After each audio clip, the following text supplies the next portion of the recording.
Honorable President, I wish to read some paragraphs from the English version of your address to both the Houses of Parliament assembled together today, and the rest of the address may be considered as read.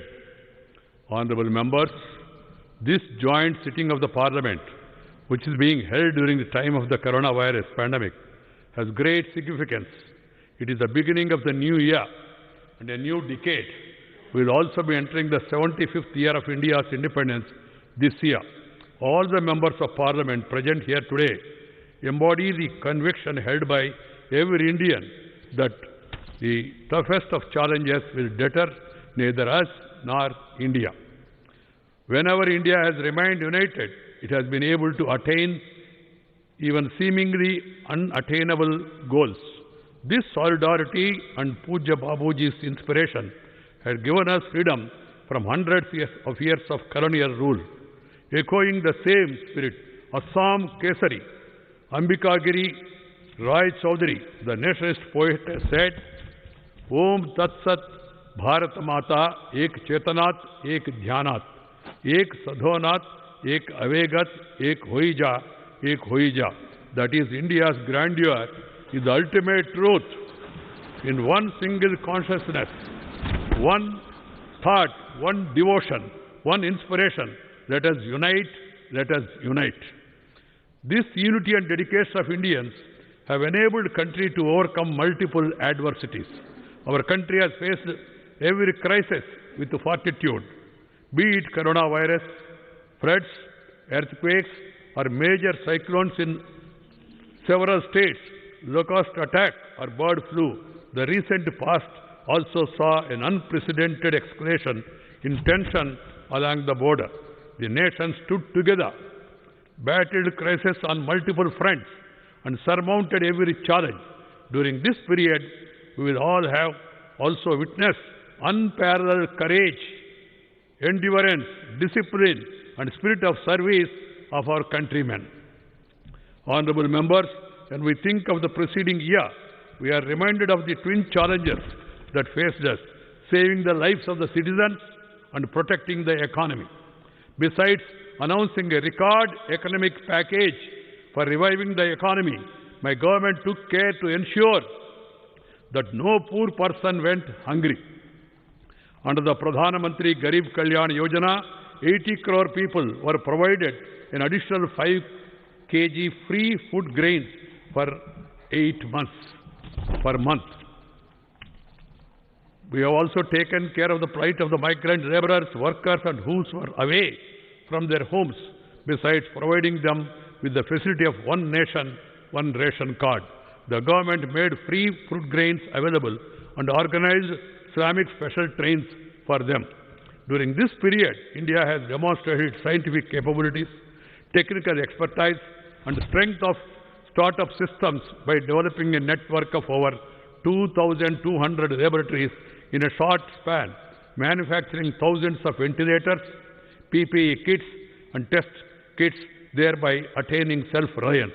It is a matter of immense pride that India is conducting the world's largest vaccination program. Both the vaccinations rolled out under this program are produced indigenously. By making lakhs of corona vaccine doses available to several countries, India fulfilled its obligation towards humanity in these times of difficulty. The accolades being showered on India globally for this work, along with the essence of our age-old cultural tradition of Sarve Santu Niramaya and endeavor to work for human welfare, is imparting strength to our efforts. Atmanirbhar Bharat is not just confined to manufacturing in India, but also campaign aimed at elevating the standard of living of every Indian, as well as boosting the self-confidence of the country. Our goal of an Atmanirbhar Bharat will be further strengthened by self-reliance in agriculture. With this idea, the government have, for the last 6 years, attempted to bring positive transformation in the seed-to-market system so that the Indian agriculture is modernized and also sees growth. In pursuance of these efforts, my government decided to implement the recommendations of the Swaminathan Commission report and increase the MSP by at least 1.5 times of the cost of production. Today, my government is not only purchasing record quantities at the MSP, but also increasing the number of procurement centers across the country.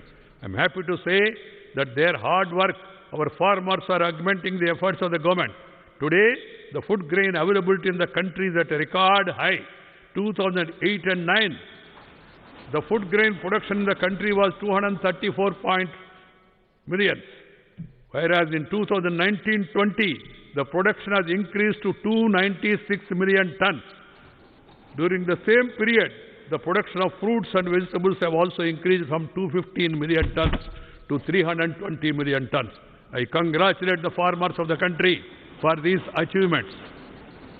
Honorable members, my government accords priority to the small and marginal farmers too.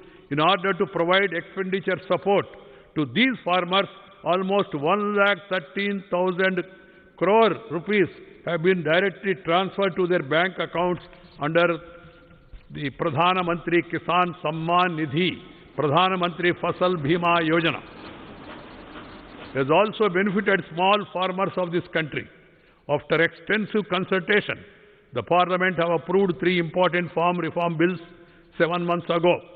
And the benefits of these 3 important farm reforms have started reaching more than 10 crore small farmers instantly. Appreciating the advantage that these reforms would bring to small farmers, several political parties too had, from time to time, expressed their support. The discussions over these reforms in every part of the country for over 2 decades and the demand for these reforms at different fora were also reflected during the deliberations in the House. Presently, the Apex Court has stayed the implementation of these laws. My government respects the decision of the Apex Court and shall abide by it. My government has always respected freedom of expression and holding of peaceful agitations in a democratic setup. However, the recent acts of dishonoring the national flag and showing disrespect to the auspicious occasion of the Republic Day are unfortunate. While the Constitution gives us the right to freedom of expression, it also expected that we abide by the laws and rules with equal sincerity. My government wants to make it clear that the rights and facilities available under the system prevailing before the enactment of these 3 new laws are not going to be affected by any way. Rather, these agriculture reforms, the government have provided new facilities to the farmers and has empowered them. In order to enhance the profitability of agriculture, my government is also placing emphasis on creating modern agriculture infrastructure. The Agriculture Infrastructure Fund for 1 lakh crore rupees have also been started for this purpose. Honorable members, drawing inspiration from Baba Saheb Ambedkar, my government is working on the ambitious scheme of Jal Jeevan Mission. Besides delivering water to every household, Har Ghar Jal, work on water conservation is also progressing in a rapid pace. I am happy to say that under the scheme, 3 crore families have been connected with piped water supply so far. Under this scheme, water connection is being provided on priority to brothers and sisters belonging to the scheduled caste and scheduled tribes as well as other deprived sections of the society.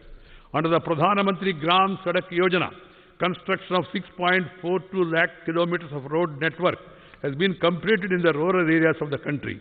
In the 3rd phase of the scheme, 1.25 lakh kilometer roads connecting settlements, schools, markets, hospitals in rural areas will also be upgraded.